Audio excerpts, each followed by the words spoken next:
Them Damn Mexicans presents TDM Talk.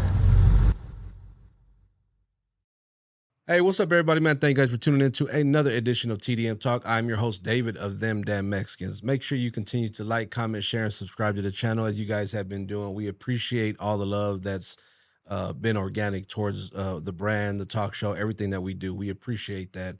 Shout out to our sponsors, Barrio Land and Latinx Hip Hop. Shout out to those guys, man, who have partnered up with us to help support the show. Shout out to our viewers and our listeners in the UK and in Canada, man. Shout out to all the raza that's out there, man. We appreciate y'all. We're showing y'all love. Hopefully we can come out there someday and, do this out there and visit with you guys. Today we have a very special guest in the building. I think he's funny. I don't know. We're gonna find out, man. We have a comedian, Mr. Adriel Compean. How's it going, my man? Hey, I'm good, bro. What was that about, bro? What was that about? No, I'm playing.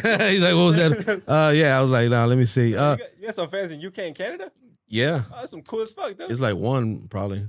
Okay, that's good, though. I mean, hey, that counts, though, right? Yeah. Nah, man. So how's it going, man? I'm good, man. Good. Yeah. Let's. Where are you from originally? Originally from Chicago. Chicago. Yeah. How long you been in Houston?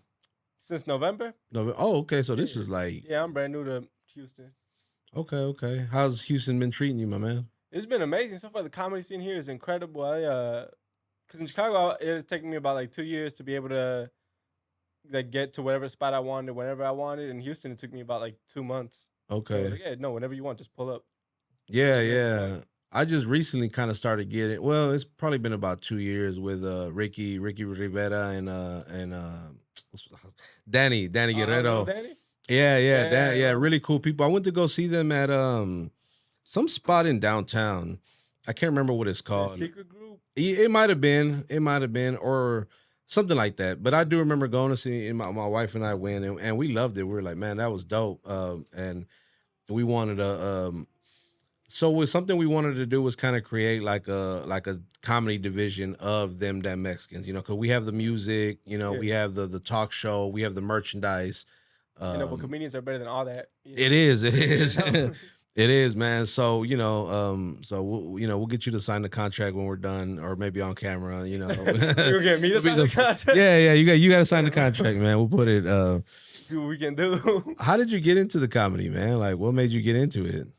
It was since I was a little kid. Like, I watched the first thing I ever watched was Kevin Hart, I'm a Grown Little Man, and then Cat Williams, Cat Apocalypse. Okay, yeah. And I remember thinking it was crazy because they were talking about like sex and drugs and all that, and I was a little kid, and like my mom was letting me watch it, and the whole family was like cracking up on the couch. Yeah. Like, oh, this shit's amazing. But my whole life, I'm like, oh, I'm gonna be a lawyer. And then like I was like 18, I saw the first comedy club ever. And then I'm like, nah, fuck all this. Because I had a high-ass GPA. I was a full scholarship for whatever college I wanted to go to. Oh, you smart. Yeah, well, that, and I'm also blind, so free shit forever. Yeah.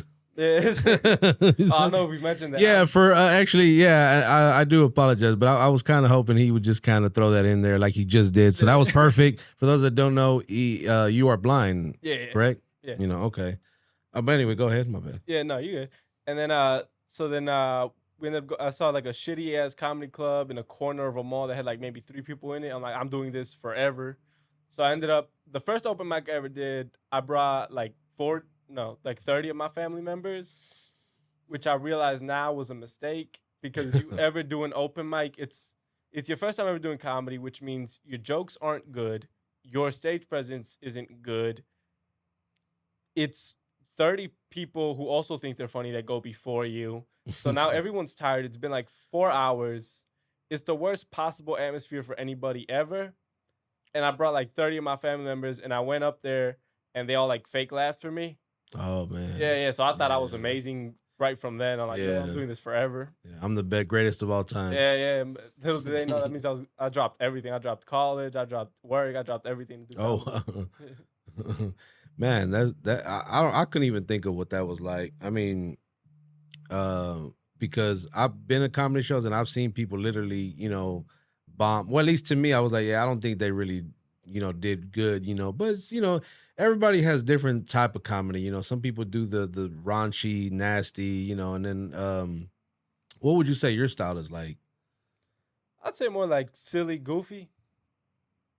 Yeah, because like I don't really go into dirty material just because it's not naturally my thing. And then I guess it's dark but it's hard just because I'm like the best way I've been described before, like on stage, is just like an adorable puppy.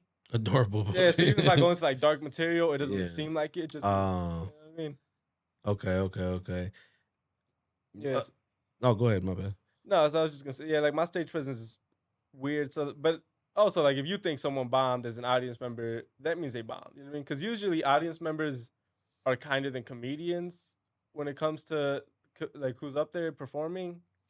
So like Yeah. if you think like, oh, someone didn't do good, and you feel like someone didn't do good, that means they really didn't do good. We were a friend of mine. Shout out to Marty at Urban. Well, Urban Goods. It was a shoe store in the old neighborhood. He put together a comedy because I think he had like a brother who was trying to get into comedy. Yeah. So they invited a bunch of different comedians to come out. Ricky was actually there, and he literally had like 25 comedians there. And I was like, man, this is gonna go on all night, bro. Like I don't know, like Yeah, that's we were. crazy as fuck. I was like, yeah. By like the 13th guy, I was like, yeah, I think I need to get out of here because this is No, that's an open mic. yeah, it's like 5 a.m. in the like, nah, I got to take my kids to school. I can't stick around for this. No, but it was good. It was fun. But I do remember what stood out was there was a guy who and I shout out to Johnny Dangerous because I know the guy, but he was heckling everybody, and it got to a point where it was low key annoying until somebody was like, "Hey, shut the fuck up, bro." And they shut him up. I forgot what they did or said, but they got him to finally just shut up. Have you ever had that? Have you ever had people heckle you or mess Oh with you? yeah, dude, I've had a shit ton of hecklers. But for me, it's a lot easier because the tricky thing with hecklers is you want to get them to shut up, but you also don't want to go so harsh the crowd goes against you. So with me, it's easier because just automatically because I'm retarded. Wait, I'm sorry. Can I say that on here? I say it, so I mean, Okay, yeah, I haven't been canceled yet, so I mean, go ahead. All right, we good. This might be the episode, but No, he called me the N-word before I got up here. No, I'm playing. My bad. All right, I'm gonna chill. My bad. No, before I So we're retarded. We were at retarded. Yeah, because like I'm retarded. People are immediately like, oh, there's no way he's the bad guy in this situation. So for me, it's a lot easier to deal with hecklers than other people. But it's also I don't know. It's an interesting thing with me because usually I go like, oh, it's either by their voice or just by the thing. They usually shut up after you confront them once, but the really drunk ones are harder. Oh yeah, because they start getting aggressive. I did a show once in downtown Chicago, and there was a Puerto Rican gangbanger, and you don't say. Yeah, fuck, I think it was in Humboldt Park. So that shit. No, there's a Puerto Rican gangbanger. I remember he talked shit, and I said like a quick comment that got everybody laughing. He said, "Hey, bro, I'm gonna go up there and I'm gonna beat your ass." Like, ah, fuck. Oh, I'm sorry. Like, well, dude, I'll take that back. Funny, dude. Yeah. You had nobody tackle you like they did. Was that Dave Chappelle that they tackled? They tried to tackle, and his ass got jumped. Yeah, they ended up beating the brakes off him. Yeah, no, that boy wasn't the same afterward. Who are some of your favorite comics? Like, let's just say all time. I'd have to go because I know you're a younger person. So because Yeah. I when you started talking about Cat and I'm old, so I go back to Red Fox and that's Richard fire. Pryor. Yeah, like I don't know why my dad let me watch Sanford and Son growing up, but that kind of intrigued me as to he told me like as a kid I would tell other grown people, "Oh, shut up, you dummy." But I got that from Red Fox because he would say that to that was his favorite word was, "Oh, shut up, dummy." And I'm like, as a kid, now I see where my youngest son gets it from because that little dude there off the chain. But again, who are like some of your favorites, or who's your as far as I don't want to say influences, but some of your favorites?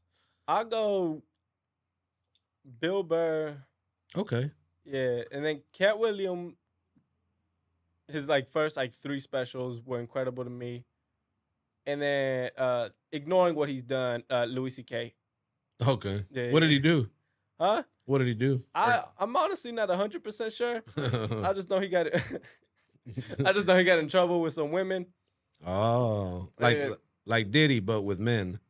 Not as extreme. Okay. Yeah, I think he like masturbated in front of one. I think Diddy did that too. I don't know. I mean, not that I would know, but You invited to those parties, bro? Nah, they don't even know who I am. So you didn't get a chance. Nah, I didn't get a chance to. No, I called in sick that day. They called this it that day. No, I don't know where I was going with that. But I kind of took a little turn for the like it kind of went left a little bit. I mean, no, but but like what I heard of you, man, is like it's an amazing thing where you've done like an entire business on promoting like Hispanic and Latino artists for like Correct. everything. Everything. So I always say everything. Everything brown, everything Latino, everything, and of course them damn Mexicans. But Yeah. and then it ventured off to like. We got people that are Salvadorian in our camp. They always We want to got, take our stuff. So yeah. Well, I always say they're Mexicans anyway down here. Yeah, In Houston, they're all Mexican. I don't care if you're from El Salvador or Guatemala.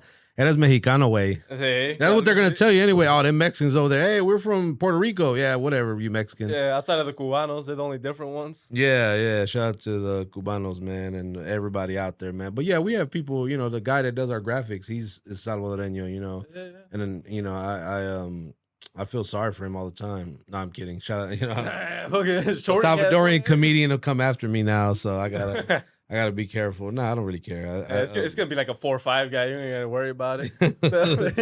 This is off topic, but you heard what the El Salvadorian president done to like first of all, how he destroyed MS-13, but then like he ended up blowing up like the gravestones of any MS-13 members. No, I didn't know that. Yeah, he started like because he went on an entire rampage all against them. He put them into like cells with no windows, no waters, no food. So just like cages, and then he ended up like blowing up all their tombstones. Damn. Yeah, that man don't give. He's mad as hell at them. Yo, that's wild. I did not know that. I thought like a joke was coming. Like I thought like I was No, like, okay. I just wanted to make us all sad. I should have. Yeah, I don't even want to laugh no more. Anyway, that's it for tonight, guys. Thank you for tuning in. Nah, man. So yeah, like we always talk about people. Like what do you think of like Dave Chappelle or like a Chris Rock or those guys, man? I think Chris Rock. I loved his like '90s shit. Yeah, it was amazing. I've seen some of his newer stuff. I didn't like it as much, but then again, it's not targeted for me. You know what I mean? Yeah. He's a like 50-year-old man. He's targeting it for like 40 to 60. You know what I mean? It's a different audience for him now. Dave Chappelle's different in where I'm always flip-floppy. I loved Killing Them Softly. I love Sticks and Stones. A few of those specials in between, I thought, and then this last special I loved. So it's a different. I think he is a genius, undeniably. Yeah, for sure. And I just saw the movie Blue Streak. Okay. Yeah, and she used to always quote this the line to me. It's like, "Oh, you think I'm ugly and that I can't read good." Oh yeah. And that's one of his lines from Blue Streak. And so my last name is Diaz, right? So when I started work, I went where I used to work at. It was like 99% black people that worked there. So when they knew that, and over there we would call each other by our last name. Yeah. And I think Blue Streak had just kind of was kind of popular at the time, so they hit me with the Diaz. Is it Diaz? And I was like, yeah, bro, okay. I'm like, all right, bro, you've been telling me that for 5 years, bro. Like, yeah, that's my last. But when it's a good movie, the quotables never stop. It's like Friday, and things like that. No, I've been quoting. Me and my family been quoting Nacho Libre since forever, since it came out. Wedding Crashers in old school is a one that I quote a lot. Yeah. Like, what'd you do with him? Motorboat? You motorboat with him? You motorboat, son of a bitch! You old sailor, you. Where's she at? You old sailor, you. What were they like? Were they built for speed or for comfort? No, but yeah, man. God, now I just want to quote movies now. No, okay. No, I mean, I would say comedy movies since like 2010 have just dropped off completely. Okay. The best comedians have gotten, I would say, better, but comedy movies were at their peak, reached their peak to like 2010. After that, too much hit them to the point where it was.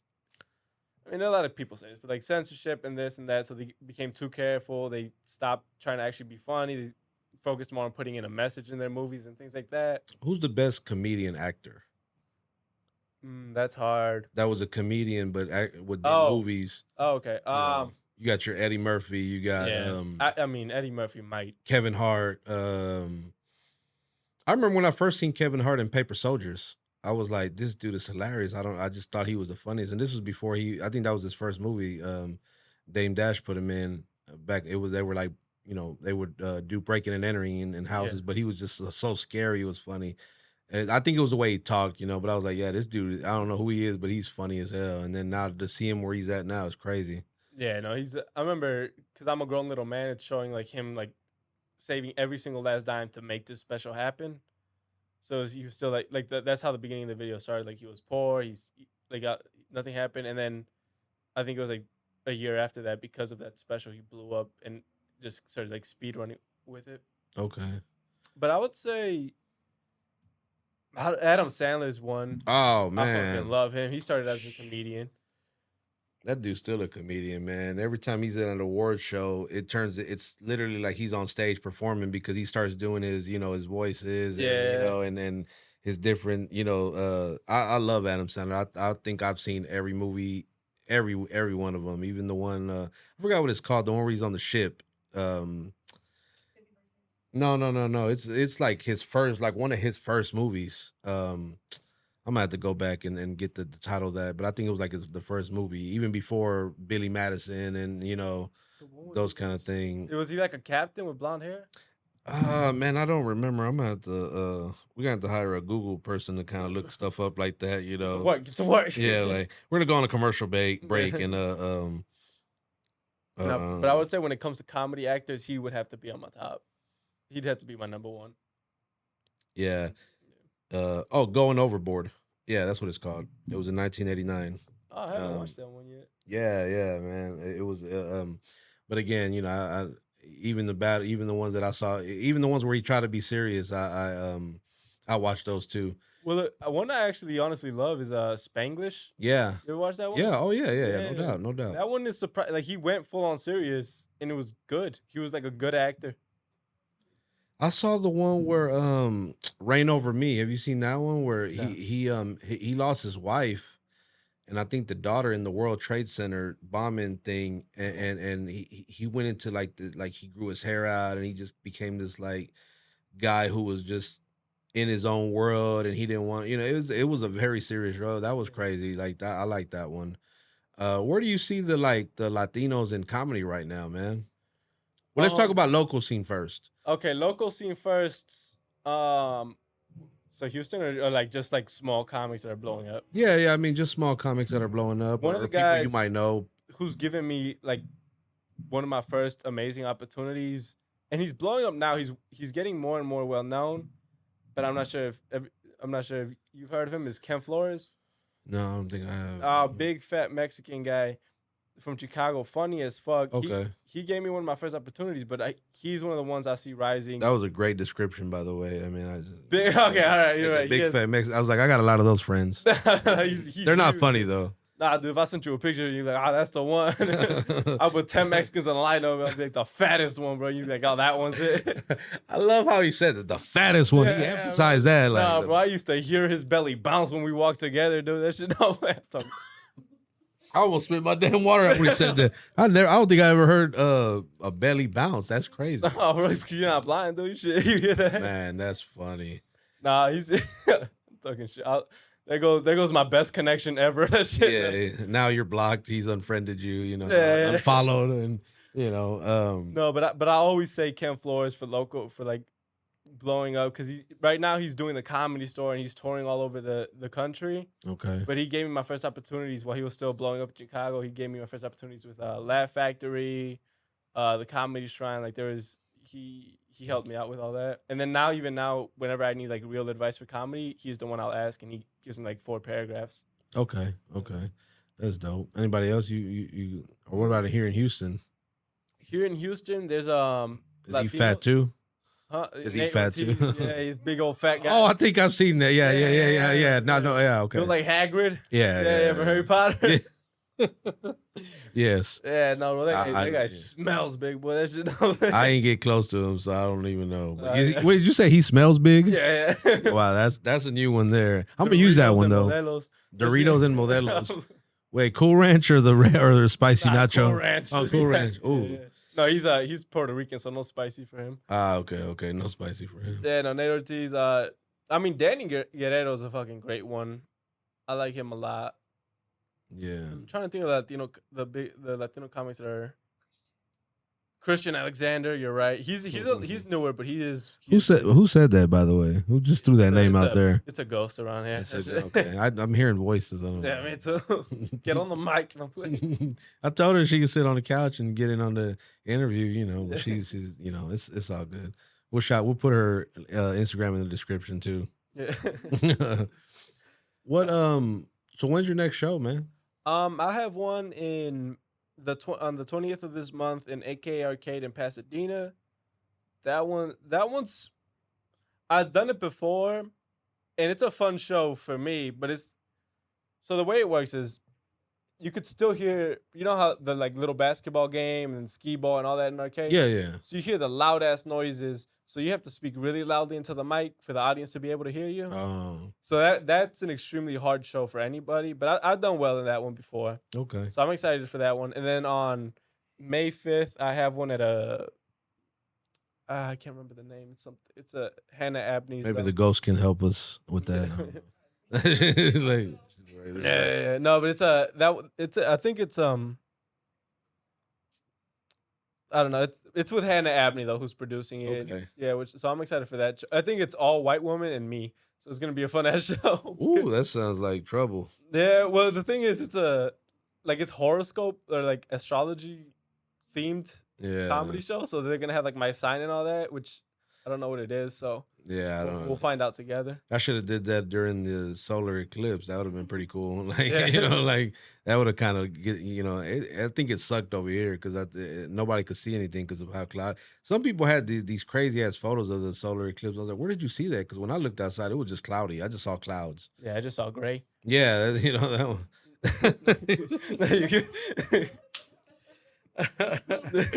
Oh man, the jokes just write themselves. No, but fucking no, she was really excited. My girlfriend was really excited for the eclipse, but it was all clouds, so I was celebrating because everyone had to see what I saw. I was like, yeah, nobody gets to see it. Boy, that shit gets to wait 20 years again. Yeah, I know people would be like, really? Nah, I'm petty. No, hey, hey, we all are, man. We when we need to, we'll be petty, you know. Well, at least he's wearing pants, because if he was wearing shorts, it might be a different story, you know. No, I didn't mean it like this. It's just because this thing pulls on my belt. My cane holster pulls on my belt. Nah, so it starts like tucking in on. I'm kidding, man. Starts tucking them in. You know what I mean? It's not comfortable. This is kind of my comedy hour right now. So. Okay. Hey, fuck this. Yeah, fuck this. No, but do you guys have a camera for this podcast? Yeah. Okay, so I've taken my cane out before, and like I'll have it out. Like I'll have it out for shows and stuff. Okay. And people will like in the middle of my show, like the audience members will be like, "Hey, what's the holster for? You have a gun or some shit? You packing, bro?" I'm like, "Nah, dude. I'm not." I'm like, "It's for this." Like, so you're not gonna shoot us? I'm like, "Nah, dude. It's for the cane." Yeah. So it's been mostly a problem in Houston. Really? Shit, like, I had maybe one person ask me in Chicago, but Houston, everyone thinks everyone's packing. Because for the most part, everybody in Houston is packing, you know. So it's kind of like, hey, do I need to put one in the clip, or what are we talking about? With a gun, bro. That shit. I don't know. Say something about that. Like, Oh, really? And I was like, he's blind. Oh yeah. And they're like, oh, we didn't. Okay, carry on. And anytime I'm in a car, and take a gun next time. Yeah, you're right. No, anytime I'm in a car where someone's been pulled over, the cops always ask me to get out of the car first because they see this, and then my eyes don't show with the light because they flash the light in your eyes. And shit. Okay. And my eyes don't react. So like, hey, sir, are you on something? Are you loaded? We need you to get out of the car. I'm like, I can't drive. You know what I mean? I'm like, I wasn't speeding, dude. Like, what did I do? I'm just sitting here. And then once they find out I'm blind, they start asking the other person questions about me instead of asking me. They're like, "So how long has you been blind?" Like, why do you need to know that? Why does that matter? Yeah, we're gonna lock you up for blindness, or give you a ticket. You know, hey, you're well, blind. I would switch to rap so fast. Oh yeah. Yeah, no idea. I could be cool. That shit, bro. Now you have street cred, so you can go. You know, like you got all the street cred, so. That's dope, man. Well, so when I met Ricky and Danny, one of the initial conversations was we wanted to put together a comedy special, and film it, but all Latino. You know, all, just Yeah, fuck yeah. 4 Latino comedians. Let them go up there. Pack out the thing. And so hopefully we can still do that. I know this was a couple years ago, so Shit, I hope you organize it with those beaners. But Those- hell, yeah. I'll Hey, wrangle them in for you. Don't worry about it. he said the B word. Oh, is that not allowed? My He bad. called me the B word. Nah, not the Hey, you N-word, called me but retarded. Though. I don't even want to hear it. nah, you said it first. Like Nah, you bro, nah. I don't know. Sometimes I say it, it just No, I'm it just playing. comes out. It just comes out. But yeah, man, that I think that would be dope, man. To do something like that and Yeah, film it, so- film it and literally put it out, for streaming, on shit, whoever would have it, like wherever we could get it on, Each of or- us do 15 and shit. yeah, exactly, dope as exactly. fuck. Because I think they were under the assumption they're like, man, I don't know if I can do 30 minutes. I was like, nah, Ryan gonna ask you to do no 30-minute, unless you just want to. But I don't really know how that works. But that's something that I think we can all kind of come together and kind of get on. Okay, what we gonna do? How we gonna do it? Get somebody to host it. Get some, all that. Yeah, yeah. I think that would be dope, especially for like the kind of like the quote unquote underground of the comedy scene. No, and we find like a good venue, fill it out with like 30, 40 people. That's gonna be a beautiful. Unless you want to put more, I don't know how many people you plan to have. Yeah. I don't know. We I guess we could discuss that. our events get pretty packed, but I don't know how. But we normally have artist performances, DJs and whatnot. So, yeah. but yeah, that's something we could sit down together and plan out. Maybe sometime in the future. But If I could ask you a question, yeah, of course. what made you start thinking like, hey, let me build a platform for Latinos to promote their stuff? That's a great question. I'm glad you asked me that. I was being Fucking what do you call douchebag. it? It's getting Yeah, I was no. So when I first started this, it started as a management company for an artist that we were managing. R.I.P. to Big Jerb. And the name just came to me like I literally heard like a white woman say "them damn Mexicans," and I was like, okay, I'm gonna ride with that name. He created the logo, and we just went with it, and it caught on. People liked it, people loved it, and then I was like, okay, well, let's turn it. My vision for them, and it's pretty much gotten there, is to be a multimedia agency where we kind of tackle everything from music to film eventually. Again, I want to do the comedy thing. We do the events. We have clothing.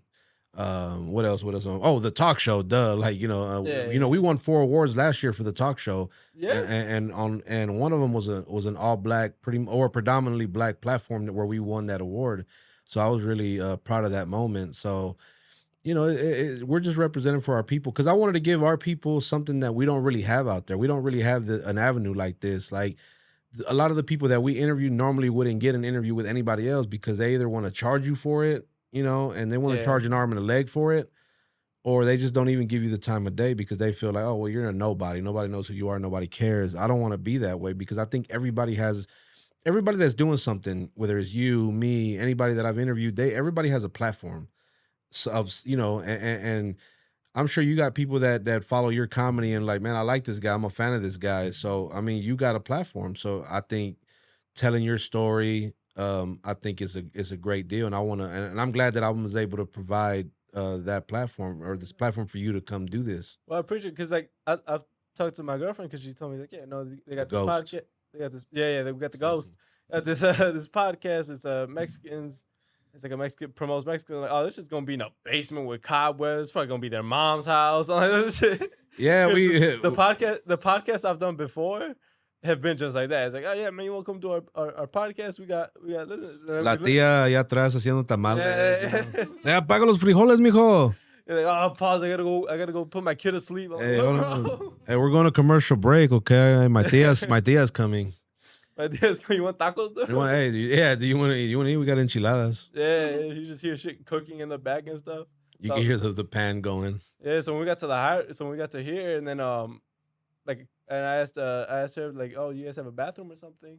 And you need like a 20-digit code to get into the bathroom and things like, oh, this is nice, this is different. Oh yeah. You think the bathroom is fancier than any podcast I've ever been to? Oh, don't worry, we're about to downgrade after this month, so yeah. so enjoy. You got to experience the good part of it. Nah, Now we are moving to a more central location, but it's not as fancy as is. For those that don't know, we're here in the Arena One Theater, so they have a lot of concerts here. It's really nice. I mean, I'm gonna miss it. But I mean, at the end of the day, what you want is to provide, good, continue to provide good service, good Yeah. quality, good content, all of that, and we got that, man. So shout out to J Vaz, who's another Latino podcaster who's been doing it for like 8 years. He gave me the opportunity to create and do a show with him, and then allow me to have my show here. So Yeah. he just believed in what we did, and here we are, man. We're still here. We're going on a year and a half now of the talk show, actually, but the brand I've had for like 14 years, Nice. and it's been everything from a record label to a clothing line to our events. We actually had Danny and Ricky come host our annual event called Embrace the Culture like 2 years ago. Nice. I didn't really go too well. How they bomb or what? It wasn't, and that was on me because it really wasn't the crowd for it, and that was the thing. Is kind of like, okay, we gotta, now I know, because I know these guys are funny. Yeah. I know they're funny, Yeah. but you bring them to an event where they're expecting to hear music, and then they get on the mic and start trying to tell jokes. It didn't really go over so well. Not. You ever been to a show where they booked you for a show and then it's like, okay, this crowd is not. I got booked for a show, and they said, yeah, no, it's a comedy night. They're prepared for a comedy night. I got to the show.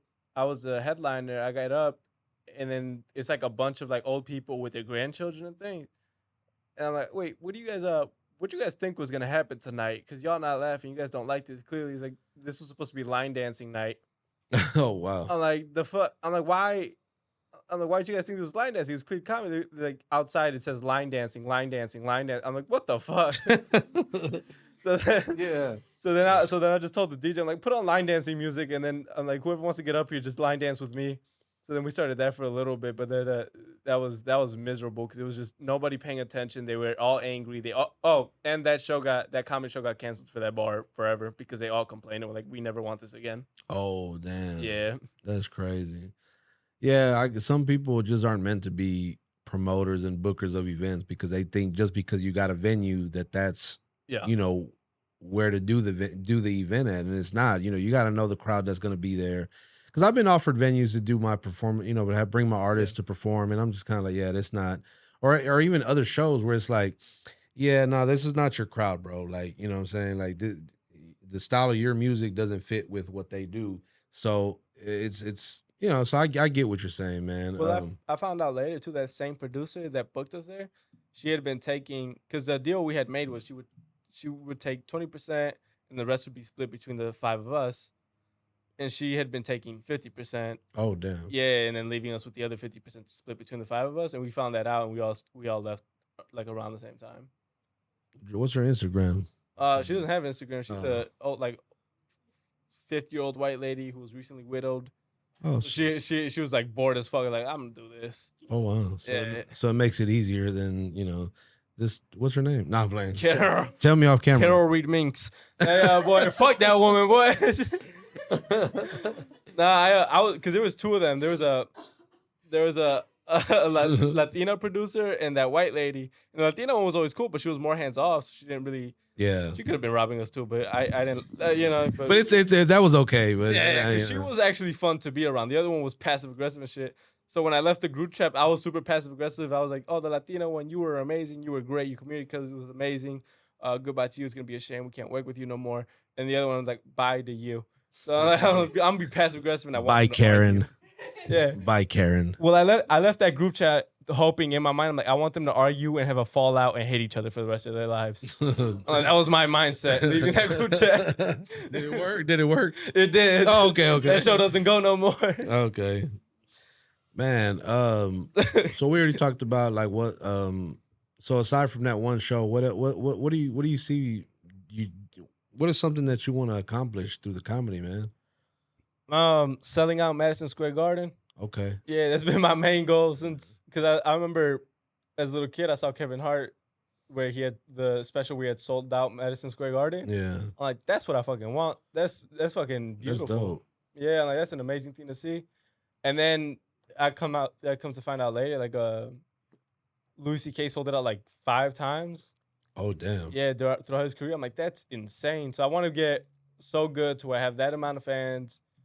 And just, I think part of it too is just with like comedy, I want to get good enough to where Dave Chappelle, Dave Attell, where I could be added as like one of the classic comedians. Yeah. That's dope. I mean, hey, I could have never envisioned what we have now, and not only that, but what we're actually about to accomplish that we Yes. haven't even announced. And, only people that are in our crew or our team know what's actually happening and what's been happening. And so, hey man, dream big. If your dreams don't scare you, then you're not dreaming big enough. Yeah, So we support you, bro. Hopefully we can come out to one of the next shows, and hopefully we can make this happen, man. I appreciate it, man. Yeah, no, next show. I really wish I remember that 3/5 one because I think it's gonna be a good one. That May 4th one. Yeah. All right, we got time. Yeah. I'll We'll send figure it that. out. Yeah, Yeah. we'll get it together and we'll show up. But also like a part of the thing I love the most about, not the most, but one of the things I love the most about comedy is like the friendly competitiveness there is to it. Okay. Because like any show you're on, not every comedian thinks like this. Some of them just compete with them with their last performance or with themselves. But like a lot of us, it's like, okay, we want to be the best on this showcase. Yeah. So when there's great comedians on a show, it's better for me because I'm like, okay, now I have to outcompete them or at least match up to what they did. Yeah. And when I do a little bit worse than them, or if I just completely bomb, that's what I consider like doing bad. So then that's what I love about comedy. No matter what, it's always, as long as there's good comedians on the show, it's always going to push you to be a better comedian. Correct. And Houston has been great for that because although it's like a small scene, there are so many strong comics in the scene, and like the weakest comics in Houston would be considered like okay in Chicago because in Chicago there's so many more. So our bad is so much worse than your guys' bad. Oh well. Yeah. Man. Well, man, before we get out of here, man, any last minute shout outs? The Ghost. Yeah, shout out to the Ghost at Sea Bear. I forgot the digits you have at the end of the thing. And my girlfriend. Don't give that out. Fucking shout out to Danny Guerrero. He's giving me a lot of opportunities here in Houston. And then Ben Jackson, he's been incredible to me too. Who? Corliss. I haven't done any shows with her. Okay, shout out to Corliss. Oh, well, in that case, shout out to him. Yeah, shout out to Corliss. And then Bao Nyong. If you guys know how to spell that, good luck, bitches. But that's it. Sorry. I thought you was cussing me out. I said, man, wait, what'd you say? What'd you say about my mama? Yeah, what'd you call me? Nah, we got to fight after this, bro. Don't nobody call me Banyao or whatever that was. Bao, I called you Beaner in Asian. Yeah, Beaner. He didn't call me retarded, Beaner, and Banyan. I don't know what Banyan means, but Yo, Bao. yeah, Banyan. I don't know. Pause. Yeah. So I mean, again, we'll put a link in the description where you guys can follow him. You guys can go check out his Instagram page. You'll see videos. Is there a YouTube or TikTok? TikTok. Okay. TikTok at Compean Comedy. Instagram at Compean Comedy. We'll put them links in the description where you guys can just go and click on it because I know y'all lazy as hell. So just go click the link in the description. It'll take you to his page, and then you can kind of see whatever, if he's got a show coming up, man, y'all go and support him. Let him know you saw him on TDM Talk. And, man, hopefully, we'll if you see us there, man, come holler at us, man. We'll definitely pull up, and hopefully we can get this comedy special going. And, man, we just appreciate everybody that tunes in and watches the show. Keep supporting Brown, man. Brown everything. That's what we're about. So make sure you continue to like, comment, share, and subscribe to the channel.